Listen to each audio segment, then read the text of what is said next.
Через багнюку до знань. На Одещині школярам з двох сіл – Новоселище та Шевченків Кут – доводиться з ризиком для життя долати 5 кілометрів бездоріжжя на шкільному автобусі. Після рясних дощів на ґрунтовому шляху утворюються півметрові канави і транспорт застрягає. Коли водій автобуса об'їжджає ями чи намагається проскочити калюжі, дітей кидає по усьому салону автобусу і вони ризикують травмуватися.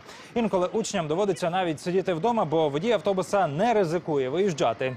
Після того, як жителі двох сіл зняли на відео поїздку своїх дітей в школу та виклали це відео в соцмережі, місцева влада на цю ділянку шляху пригнала грейдер. Рівчаки вирівняли та підсипали асфальтною сумішю. Щоправда, люди кажуть, це до першого дощу або ж до відлиги. Хай тепер наші діти виходять і будуть штовхати шкільний автобус.